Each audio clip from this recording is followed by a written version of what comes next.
Welcome to the Evening Gamer. I'm Taylor. And I'm Guy. Welcome, everybody. Welcome back. Welcome back. Every week, welcome back.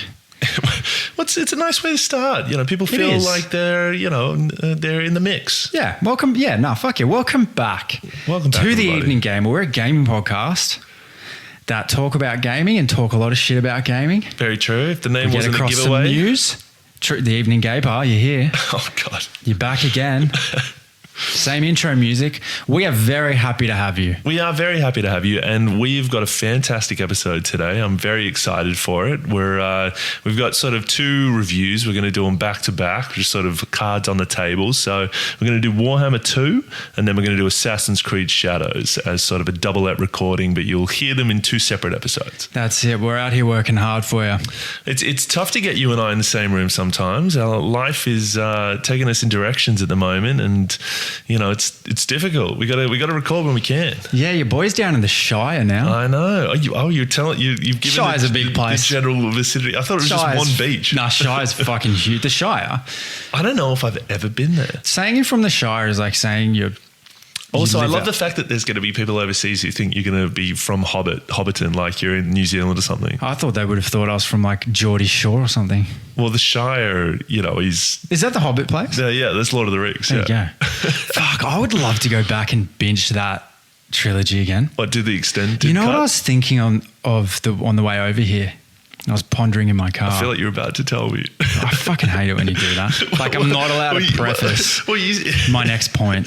Just the way you said it made it sound like I should know. I don't know why, but I was listening to a song, Kryptonite by Mario, good song, but he mentions Lois Lane. And I was like, which one's Lois Lane? Is that Spider-Man? I was like, no, that's Mary Jane. Yeah, Superman. Superman, yeah. And then I started to think about old Tobey Maguire as Spider-Man. That's a fucking trilogy to binge. Do you think he was talking about the character from Superman, or was he talking about marijuana? Well, the song's called what? Marijuana or Mary Jane? Oh, right. No. The song's called Kryptonite, so he's 100% on that Superman bandwagon. That is fair. I'll accept that, yep. Fuck, I had another... oh, dude, you know what? Oh, MJ last week. Oh, so we were going over like... She's from Spider-Man. Yeah. You know when you start dating and you're figuring out what you're both into and from like a movie perspective? Yeah. And like you all have those moments, you're like, have you seen that? And someone goes, no. And you go, what? Yeah. You haven't seen that? Yeah. I was like just rattling off a few movies and I was like, V for Vendetta. And she goes, what's that? And I was like, no way. Guy Fawkes. So I had the pleasure and privilege of rewatching V for Vendetta. And nice. Fuck, that is a good movie. It's a good movie. Bald Natalie Portman. That's it. Yeah. Yeah. I remember Fake that movie. tortured Natalie Portman. Yeah, I know. Yeah, it's a good movie. It's sound. Bro, just like, and actually it leads into a question of the Hat because he's kind of like vigilante villain-esque in that movie. Yeah. Here's a question. We haven't done a questions from a Hat in a while. I know, we've given Here's that a up. question for you. Favorite villain from a game.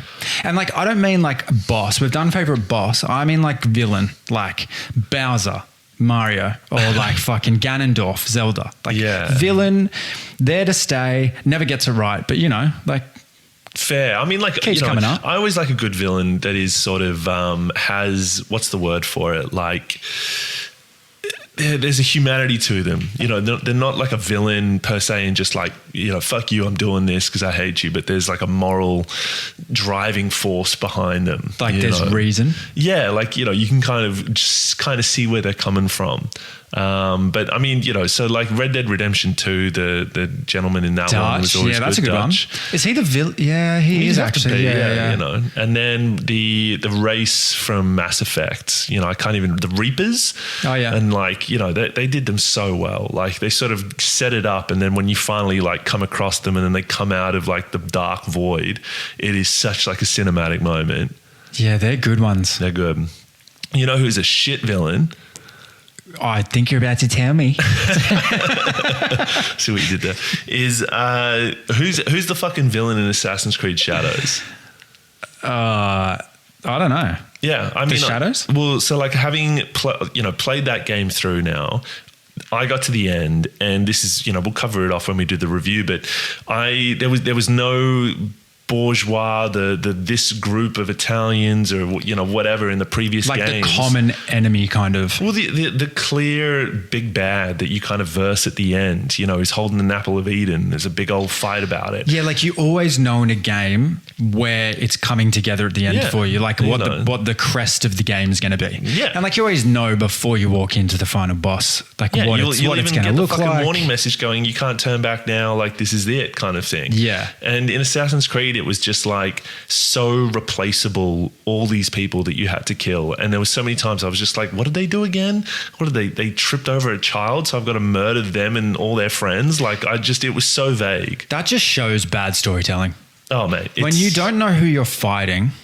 Yeah, and like, okay, yeah, you can sure read the little parchments that come up, but then, it's like, oh, this shogun is an enemy of this other shogun and they're fighting against each other. And you're like, yeah, but what have they done inherently wrong? Yeah. And I get it's hard sometimes to have a common enemy when you're a militia trying to take down like more of a hegemonic dynasty kind of. Yeah. I get that. But you're right. There always has to be someone who embodies evil in a story. Yeah, I mean, like we'll let's get to it when we get to Assassin's Creed. I have some corrections though. Oh yeah, hit us. My apologies, and I want to give him a shout out to Royce. It was Royce who suggested Ashen for our last episode. It wasn't Ben. Ben actually emailed in today or yesterday. Oh, did he? Oh, nice. Saying that it wasn't him. So good on him for putting up his hand. But Royce, my bad, mate. Well, you know what I like about the idea of the Royce gentleman? So he sent that request in, a year ago? Probably a give or take a bit. You finally got around to playing it, and kudos for you for logging that and then playing that and then us reviewing it. And I also feel a little bit bad that I kind of shat all over it. But the thing I really like about it is Royce probably was sitting there. One, he's continued to follow us over the journey, and two, it pings off that we've reviewed Ashen. And I think I think in his messages to us, he fell off his chair because of our review of it. But I can imagine he would have fallen off his chair to be like, "Holy shit, they actually fucking reviewed it. Let's hear this." Especially after so much time. My apologies, by the way. It was a game I kind of stretched over the course of a year. Like I started it, then put it down, and it wasn't because it like wasn't entertaining or I wasn't gripped by it. Just other competing priorities, really. Yeah, fair, yeah. And then ended up finishing it. But I did just want to say, like,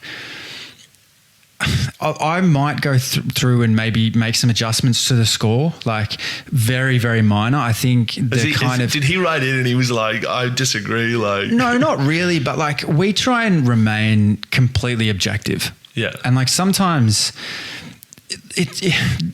we've said this before that I think also not movies.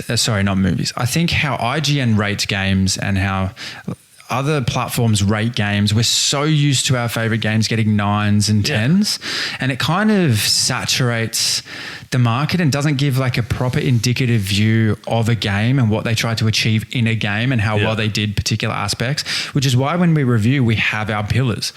I mean, it attempts to remove the bias from it. But at the end of the day, there's also an element of like, these are our opinions, and you've got favorite games, I've got favorite games, Royce has got his favorite games, as everybody does.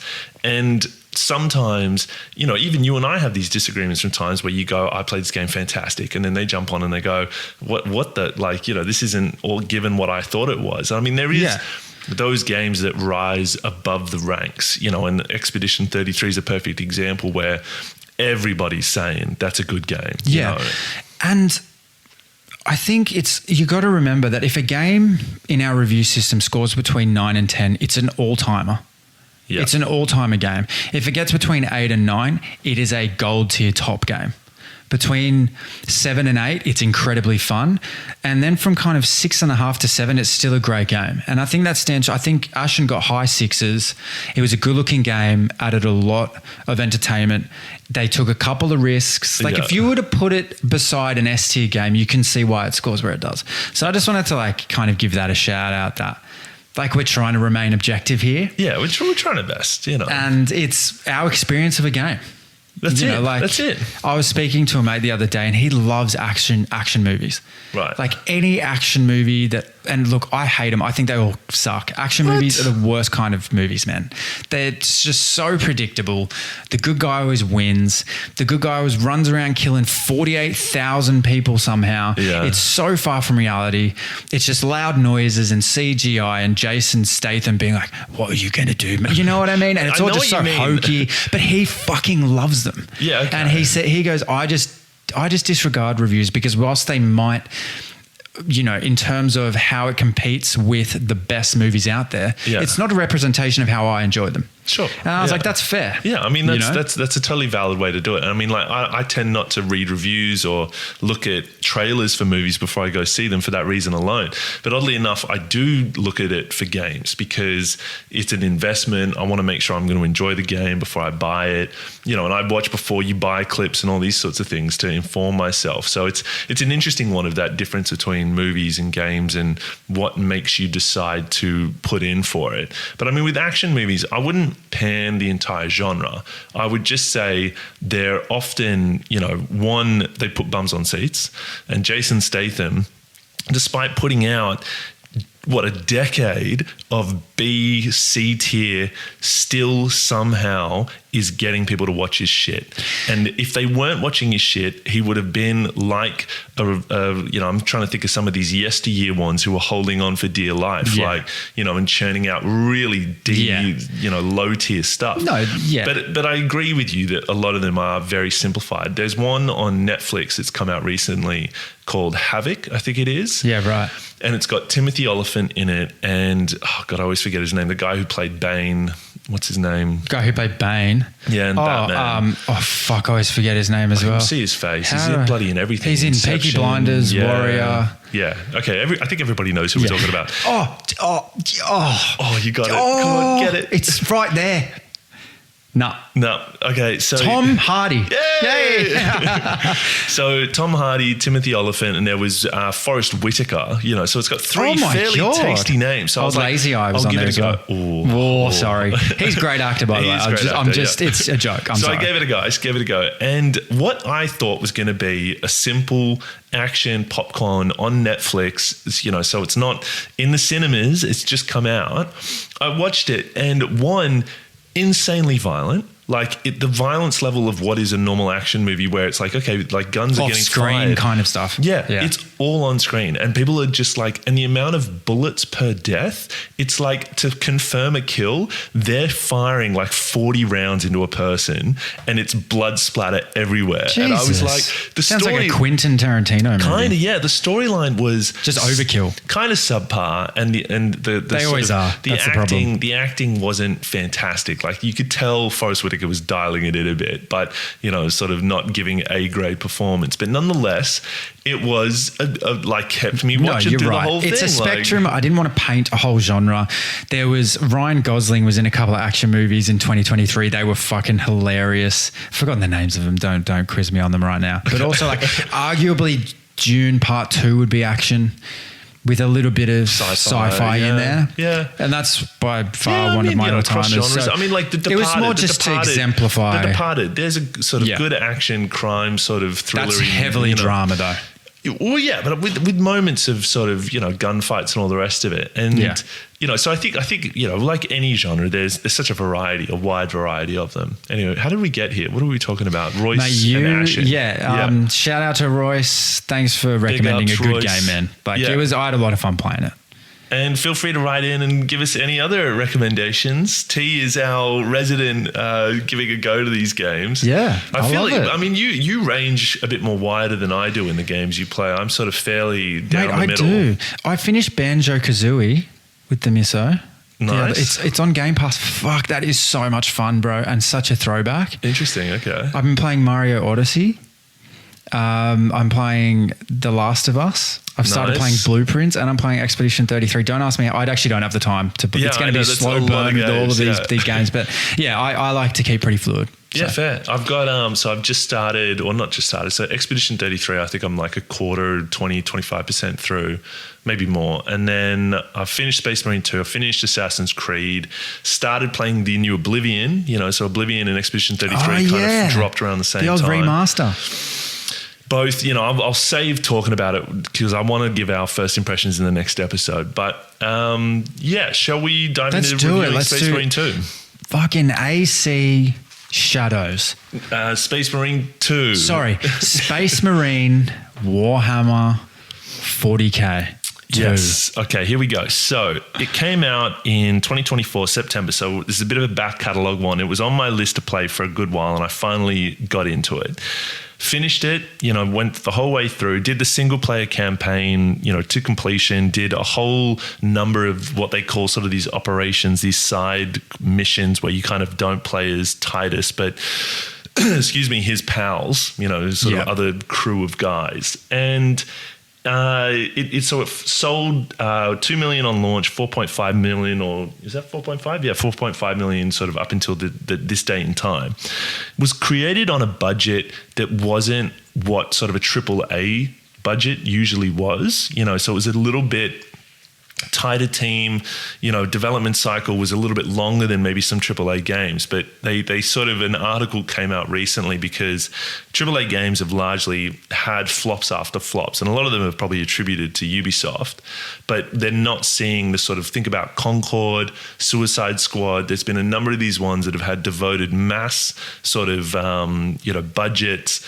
resources that have just not delivered. And Space Marine 2 kind of obviously went a different way, and their argument was people will play a game if it's good and the core mechanics that play that game and function that game are tight and well done. And they nailed that. And there's so many examples that you can call to where people are playing Ice Road Truckers en masse because the core gameplay is good. It works and it's interesting.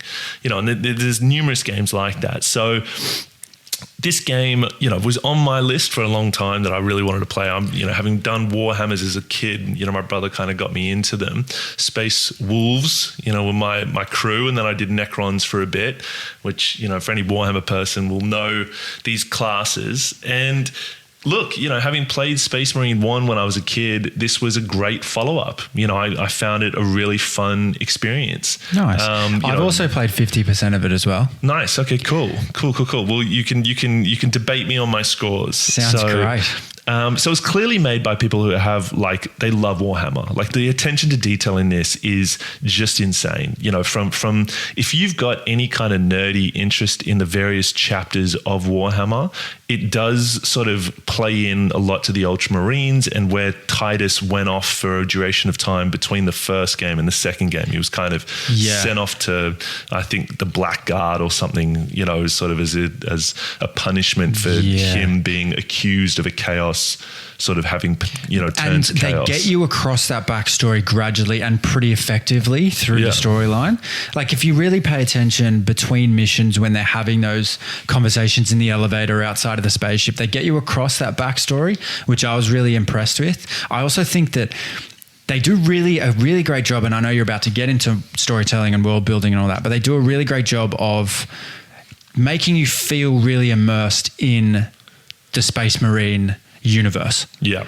Like you really, the terrains that you go through, the levels that you're involved in, the missions that you partake in as well, really feels like it's Warhammer Space Marine, which not a lot of games nail, but they did super, super well. Yeah. I mean, like so many times you play what is sort of a preordained IP, I'm trying to think of plenty of examples that have been done with Suicide Squad or Halo. The sort of Teenage Mutant Ninja Turtles, where it's sort of, it's a brand already. Yeah, exactly. And sometimes, a gaming company takes it on, they go, we're going to do this. And then they go off in their creative journey and think this works, that works. And they sort of throw shit at the wall and hope some stuff sticks. And then the players play it and you go, that character would never do that. Like that doesn't feel like that world. Whereas this definitely did. Like they hit their cues really well. And I loved the way there's a lot of individuality to the characters. Yeah, they're all unique and sort of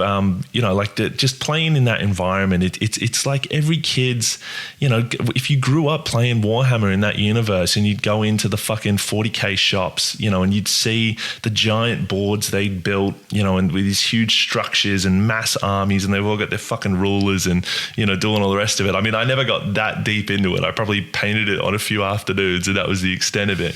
But it looked fucking cool. Like it was really intense, you know. And I feel like maybe as I get into my like fucking 90s, I'm going to end up playing with like miniature train sets or some shit like that. It kind of folds back in as your childhood interest. I came across a post the other day that was of like a 90-year-old or an 85-year-old lady that's streaming. And she plays all sorts of different games. Yeah, nice. Yeah, and I think the post said like, "May the child in you that loves games never die." And I was like, "Yeah, fucking oath." Yeah, like, fair. I mean, props to her for not suffering from arthritis. You know, I hope she's. Fucking, it probably helps, mate. Moving your fingers. I think actually having the dexterity and having the constant movement in joints actually stops them from freezing. Yeah, 100%. Interesting. So there you go. Add that to the why game column.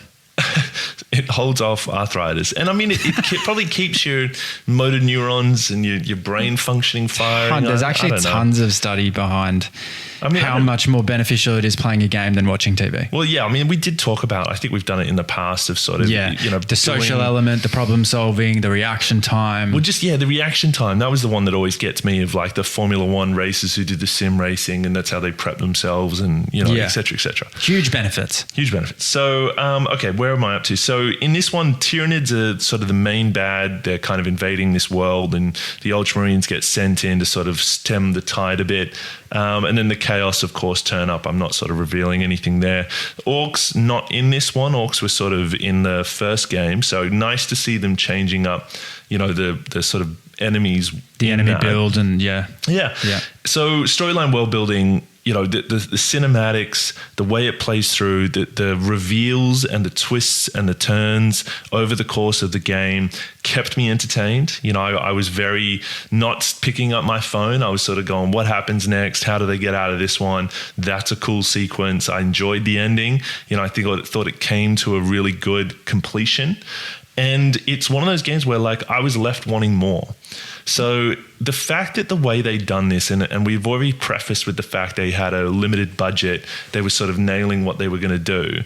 They obviously did the storyline, operations, and then multiplayer.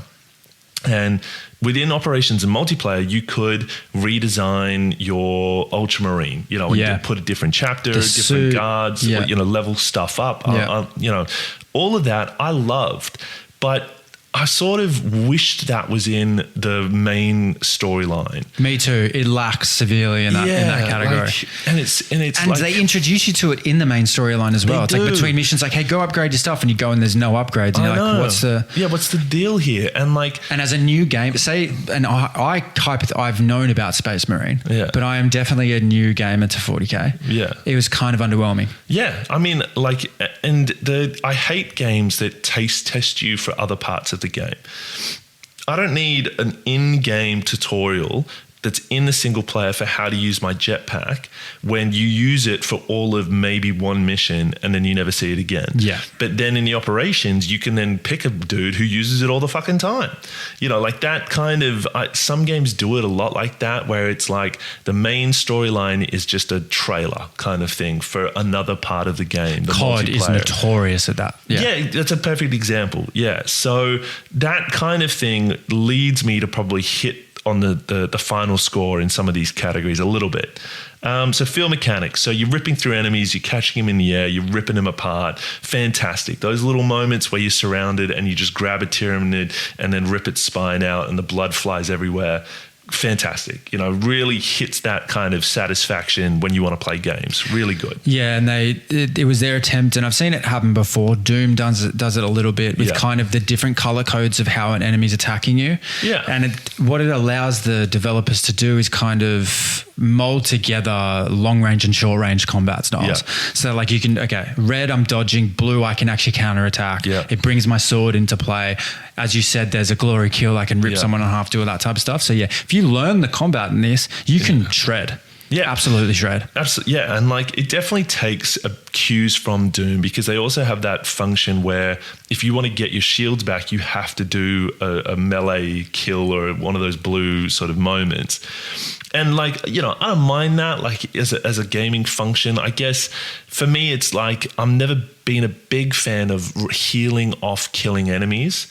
that to me, it's like I don't know if it really comes down to the realism of it. I know I'm playing a fucking Space Marine in, some universe, but I just don't like the idea of that I've got to heal up by doing a specific melee action in a game. Yeah. And I also found that ammo was a real problem in this game. Yeah. And I don't feel like that follows these Marines well. Like they seem like they're fucking armored up. They're and packed, so like to constantly be scrambling for ammo during like big invasion moments is kind of like, it's actually not why I'm not here for that. Yeah. And if we're going to really stay close to what the narrative is here, it's that these guys are souped up, ready to fucking go. Yeah. So let me work out the combat and shred. Like, why am I scrambling for bullets?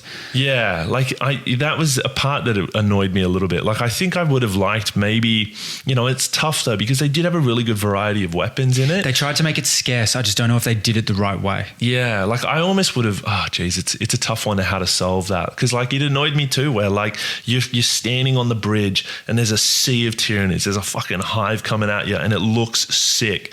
And you're just like laying into them.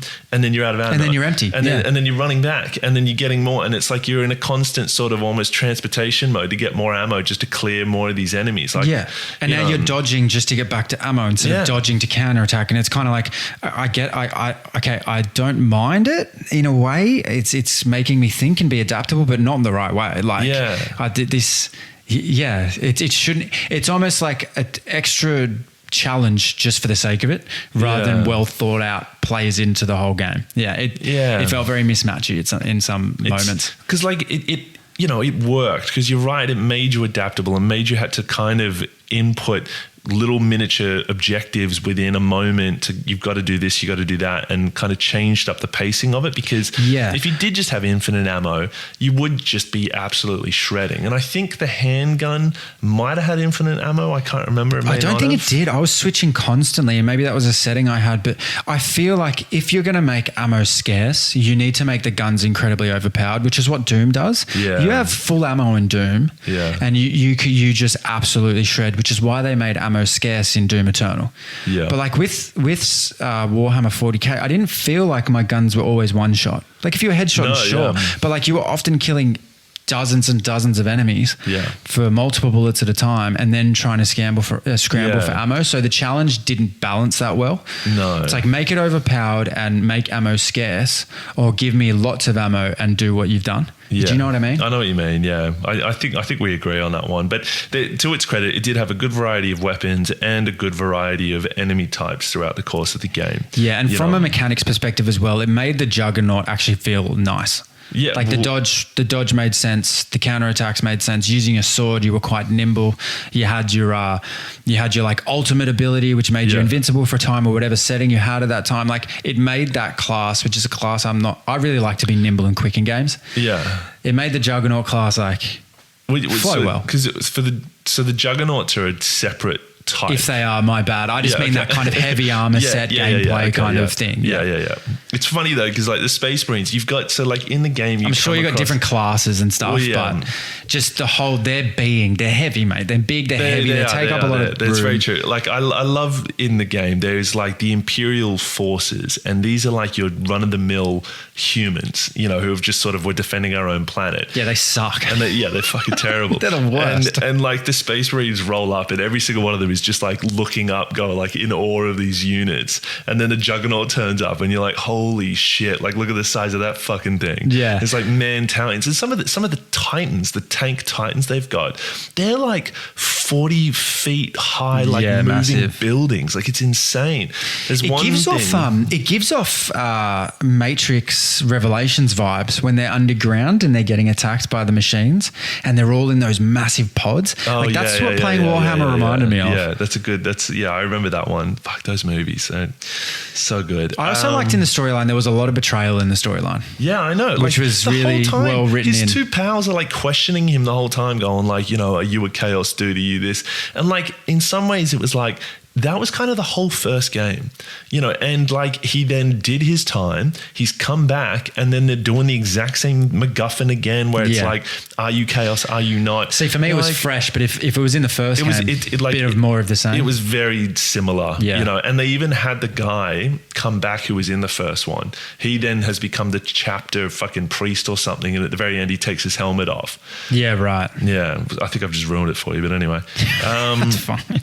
So I played it on hard the whole way through. Oh, wow. That's an effort. Nice. And spent most of the game with minimal health and just meleeing everything, barely using my gun, which, annoyed me a little bit, as we've discussed. Did you use did you use the chainsaw, the sword, the short sword, the knife? I used the chainsaw a fair bit because turning it on and seeing it was good. But then I eventually went to the sword. How good's the sword when it glows? Yeah, and it's sick. A bit quicker. I actually really enjoyed using that melee type. That was really fun.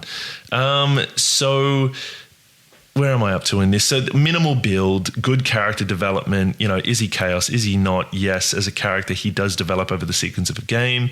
Limited build variety, super limited. It was a taste tester for the multiplayer. We've talked about it. Minimal loot. All it was a bunch of sort of credity things that you could find on various levels. It was kind of a neither here nor there. Yeah. The operations were fun, the ones I did, but for some reason, played a bunch of levels, leveled up my guy, unlocked the first sort of additional add-on to a weapon, then turned on my Xbox, turned it on the next day, and I'd lost all the experience, the level up or something. Something went wrong I was playing offline or fucking, I don't know.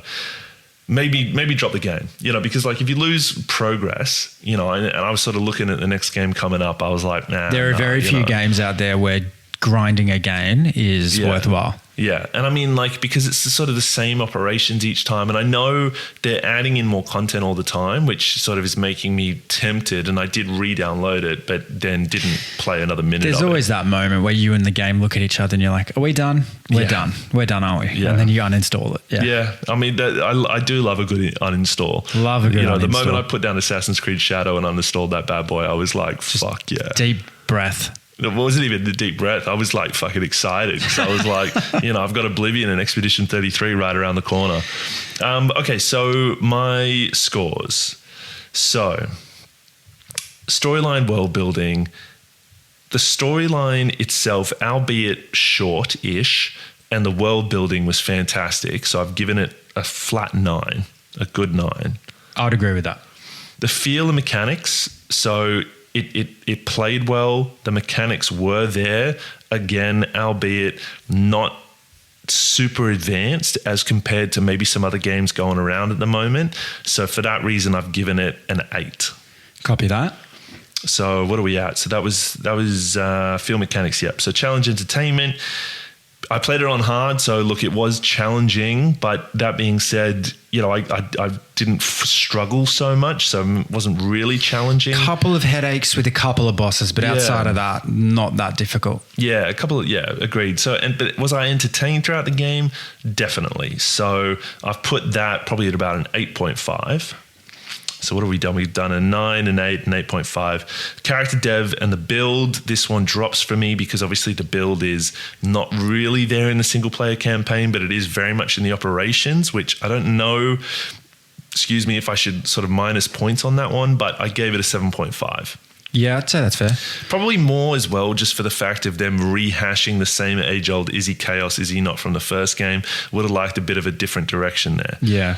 Loot and extras, I mean, the extras of the operations and the multiplayer, good. Loot within the game, minimal. So I've got to give it like a 5. Yeah, right. Like that, yeah. I would actually agree with that. In the main storyline, there were only those little discs you could find, which gave you like and a little bit more lore, but But also, it wasn't a good find. It was just reading. I know, and it didn't make you like. I don't like a game that. You like if you're an explorer, you want to check every nook and cranny. You get there and you just get like a data disc, and it's like, no, give me a different gun, man. Like, come on. But also, like, I found the guns, unless you got like a one of those big energy guns or something in a level. Yeah. It's like there was almost like 1 or 2 machine guns and 1 or 2 handguns, and you didn't really. Yeah, like, some you know would what have I a mean? scope, some wouldn't. It's not like you were super high. Like in Halo, I remember, you'd find a BR and you'd be like, I know the difference here. I know what this gun does. And Space Marine, there's just none of that. It was and they kind of kept churning guns out at like a hell of a rate. Like you'd sort of every turn, they'd be like, oh, that's a new gun. You're like, should I drop that gun and take this gun up? Also, I was just about to say, I'm actually not a big fan of that. I want to choose my class at the beginning of the level. And then if I find like, a rare find, I'll pick up that. But at every corner, between every checkpoint, giving me kind of the same-ish guns. It's just kind of, like it was a non-event. Yeah. Like there were no extra points there for like gun builds, or like I never picked up a gun I was like fucking really excited to have it kind of thing. Like when you picked up an energy sword in Halo, like that's the closest comparison I can think of. There was really none of that. I mean, especially with your level of creativity in a game like this, in a universe like this, you can go fucking anywhere with it. Weapons. You really could. Like, you could find a Warhammer, and that was sometimes, or the sword, and it was like, okay, that's kind of cool. But yeah, I agree with you. Like, I think it's one of those games where it's like, and I don't know if it's because they're the games I enjoy the most, but my God, this game would benefit so much if you fucking ram some RPG more into it. More progression, leveling up system, actually feel like you're turning the tide of the war kind of thing. Like this combined with Helldivers, like that kind of mashup, fuck, you'd also, be printing money. Between missions, give me more than just a bit of storyline. Like, let me actually go back to camp. There's some trader there that, like in Destiny, there's some trader there that has, based on my performance in that mission, I get X amount of credits. I can recolor my skin or something like that. Like they really missed out there with giving you a little bit more between, because I'd get back to base and I'd be like, all right, I guess just next mission. Apart from a couple of conversations and going up and down that fucking lift. How many times did I go up and down that fucking lift? There was really nothing going on. Like it was a bit nonplussed. Yeah, agreed on that. So what did it end up as? We come in at a 7.6, which plugs us just under Jedi Survivor and just above Ascent.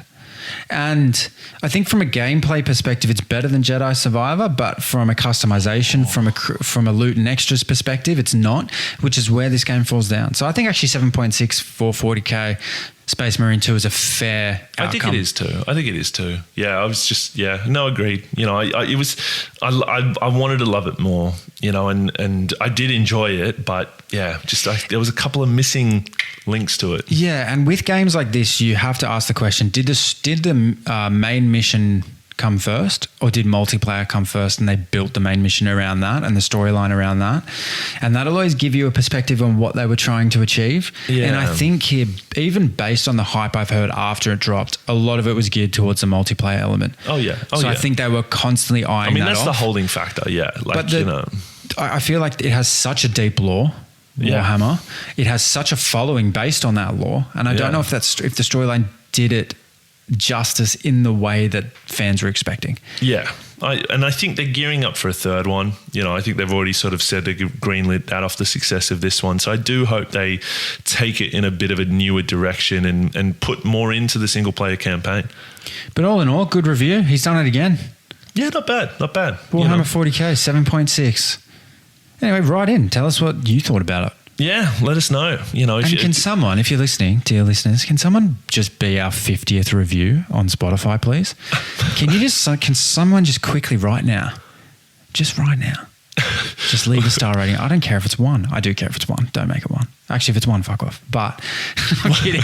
I mean, it's just been sitting on 49 and I just fucking just do it. Someone do it. But if what you could do, which we'd much more appreciate, is share us with your friends. Get other people involved in this, and do engage with us more. We've sort of, T and I have been talking for some time about the direction we want to take this in, and the growth we'd love to see that. And, it's sort of often it plateaus. So we've got to probably put in a bit more. I've got to put more time in. You've done your time. We're here. We're not going anywhere. We're going to do our best to one ep a week. Yeah, and I hope you enjoy it. There's tons of gaming in 2025 so far. I've certainly got a semi over it. It's looking good. Wait, you semi over it? No, I've got a semi. Oh, you've over it. Sorry. Wow, that's very different. Very different. But speaking of which, I feel like we've still got a bit of time before we wrap this up. We've spoke about how last year was shit. It was, oh God, it was dog shit looking back on it, wasn't it? This year, holy fucking hell. Like, we're even getting shadow dropped Oblivion in fucking remastered, reskinned, plays fantastic. It's insane. You know, like, and the player count is just through the fucking roof. It's fantastic. And same with Expedition 33. Like, some of these games coming out. Whew. Even some of the Roadhousey sideline developer games that are coming out. What was that one with the blue door that we were looking at just before? Blueprints? Yeah, Blueprints. It's a Blueprints? purely puzzle solving game. Yeah. But like, I fucking love that. People are raving about it. It's like, I feel like this is almost thus far the year of AA gaming. Like AAA titles are just falling over left, right and center, but the AA ones are picking it up. And I feel like the gaming community's got this new founded positivity. Like, we're all up and about. I mean, now we're spoiled for choice. Mate. You know? I mean, there's that one I've recommended to you, Berserker. A lot of people saying that's really fun. There's another Doom coming out. There's a Doom this month. There's a Subnautica. There's a Little Nightmares. There's the Elden Ring, Night Rain coming out. You know, like, there's Jesus. a GTA, bro. Yeah, good luck. You know, picking what your poison is over the next few months. I think we've got plenty to play. I can smell a couple of weeks off work coming up. Ooh. That's what I can. That's what I'm sensing. That's what's on my game fucking radar right now. That's what are you gonna claim? What do you mean? Well, like, you know, what's your excuse? Would you get a common cold? No, I'll just like book gonorrhea. Leave. Wow. What? Goodness me. Holy. That was the reaction on your face was worth that joke. Yeah, okay, fair enough. What would you go? What would you go? What do you mean, what would I go? Well, like, what's your excuse to take? Oh, you take an annual leave. I was just assuming sick leave. I thought you were going to... Nah, see, like, leaving my job has to be planned. Otherwise, you just shoot yourself in the foot, not hitting the target. Yeah, you know what I mean? Fair. But if I am genuinely sick or I want to take a Friday off here and there, I don't need an excuse. I work at a really nice company where they're just like, mate, if you need a day off, fucking take it. That's great. No guilt. No, some companies mental love health guilt. Gaming day. Love that. You could say that and they'd let you know. Yeah, 100%. Yeah, nice. 100%. I wouldn't say it like that. I'd just be like, hey, mate, need a day. And he'd be like, take a day, mate. I'd be like, thanks, mate. Does VR... He's like, fuck, I'm thinking of taking a day. You take a day, go for fair. it.